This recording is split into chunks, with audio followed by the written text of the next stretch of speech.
Hello there, I'm the Kali Crusader. Recently, I've been thinking about the faithfulness of adaptations.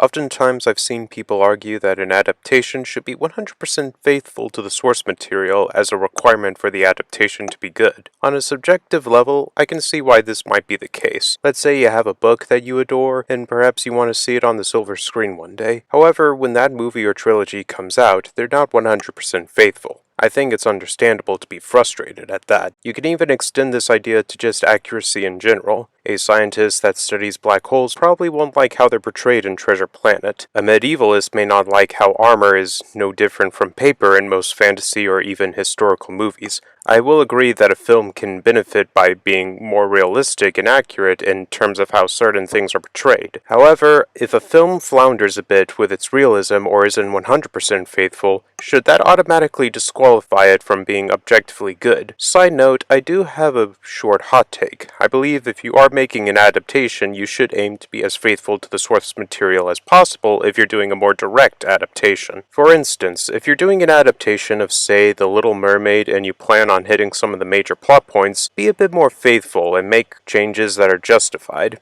If you're doing something like Frozen, where you're only inspired by the Snow Queen and only plan on a few elements from it, then do whatever you want. The story is your sandbox. Just don't make a mess of it. As for respecting the original's vision when making an adaptation, the best I can say on that is you're probably not going to make everybody happy, even if you try to do the best you can. Such is life. However, don't get too crazy if you decide to follow your own vision for the adaptation. Do that, and hopefully you'll be fine. So to get back on topic, is it always a bad thing to change the original story when making an adaptation? On a subjective level, I say it depends entirely on you. On an objective level, I say no. Some changes may happen based on the context. For instance, Quest for Camelot is a children's movie. However, it was based on a novel called The King's Domicile, and after one quick look at the plot synopsis, which includes the protagonist being the victim of a heinous crime I can't say on YouTube, it's clear they changed a lot of things to make the plot more fitting for a younger audience. While context for changes are important, I think the execution of ideas or the story is more important when crafting an adaptation. To see if the execution is good though, we have to look at things like the quality of the writing. You might ask questions like, can the adaptation stand on its own without help from the original? How well does the adaptation execute its ideas or story when standing on its own? Does it execute its ideas the same as, better than, or worse than the original? Keep in mind, this can easily apply to many things, like remakes of old movies or even sequels that take a lot from its predecessors. To give you a brief example of what I'm talking about, let's discuss a small portion of the story of Moses from the Bible and look at one of its better adaptations, The Prince of Egypt, and its uglier cousin, Exodus, Gods and Kings.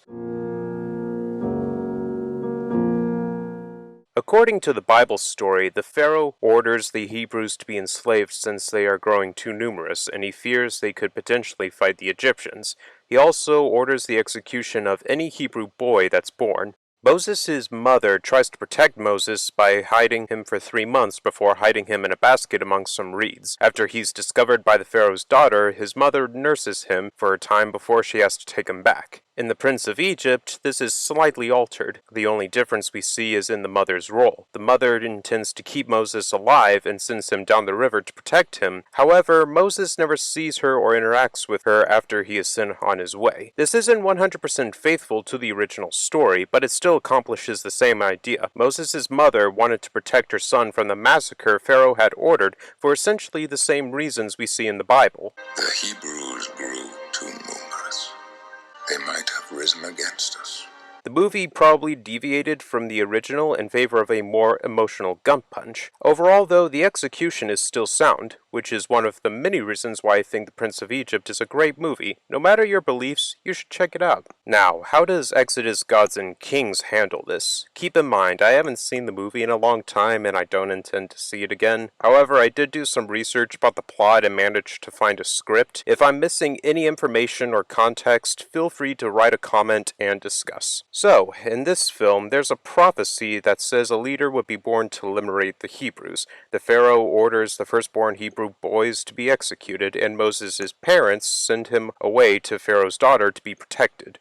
So why is this bad? First off, ordering the firstborn boys to be executed based on such a vague prophecy is a terrible idea. What if the chosen one turns out to be a woman? She may not fight herself, but she might make plans or galvanize a revolution through her words. Secondly, if you know that there will be a leader one day, why don't you just wait and find the leader once you start noticing some dissent amongst the slaves? Besides, wouldn't killing babies en masse prompt more people to hide them? If that happens, the leader could potentially slip under the radar. For those arguing that this is what happened in the Bible, no. Moses' mother didn't send him off because some prophecy forced her hand. His mother hid him because he was a good kid, and she didn't want him to die from the ongoing massacre. Big difference. And for those who might argue that this is what happened in, say, Kung Fu Panda 2, let me go ahead and preemptively counter this argument. Lord Shen was a proud peacock with a dangerous amount of ambition. When he heard he would be defeated by a warrior of black and white, he massacred the pandas, yet Po escaped. The key difference here, though, is that the pandas never knew about the prophecy, so it came as a surprise to them when Lord Shen attacked them. In Exodus Gods and Kings, the Hebrews and the Egyptians both knew about the prophecy of a liberator, so I imagine a lot more babies would have been hidden. You're telling me only one managed to make it out when the Hebrews knew about the prophecy? Wouldn't the Hebrews want to increase their chances of getting a leader by hiding more babies? In Kung Fu Panda 2, Po survived because his mother was just lucky enough to find a crate of veggies, and she led the attackers away. In Exodus Gods and Kings, Moses only lived because of a stack of contrivances. Convenient that his parents knew about the prophecy of a liberator. Convenient that Moses is the only child that escaped death when so many parents could have done the same thing for their children knowing that there was a prophecy. Convenient that his sister knew where the Pharaoh's daughter bathed. Convenient that Pharaoh's daughter took him and his sister in and nobody raised a stink about it.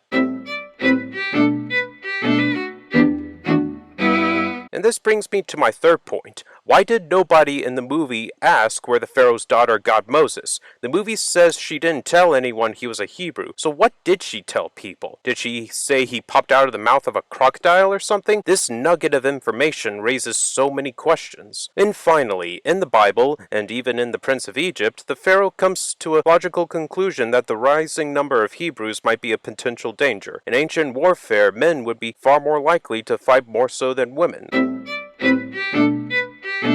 So it makes more sense that the Pharaoh, even though it's a cruel and evil decision, would order for the boys to be executed while the girls get to live. With this prophecy garbage that is nowhere to be found in the original, you've thrown logic out the window. Why? Why would you make it more complicated than it needs to be? Honestly, I think there's a lot more that can be said about this dumpster fire of a movie, but I leave that to more professional individuals that have a greater critical eye than I do. After all, I have quite the bias against it, if you can't clearly tell. Anyways, let's sum this up. If an adaptation isn't 100% faithful to the source material, it isn't the end of the world. What matters is the execution and context. As for comparisons, they can be made between different versions to compare the quality of the writing and to analyze the execution of ideas. How much faithfulness or accuracy you desire is probably more of a personal thing, which is understandable, but it shouldn't be the sole thing that dictates whether or not something is good or bad. For that, we should look at other things as well. That's all I have to say on the subject. I leave the discussion in your hands.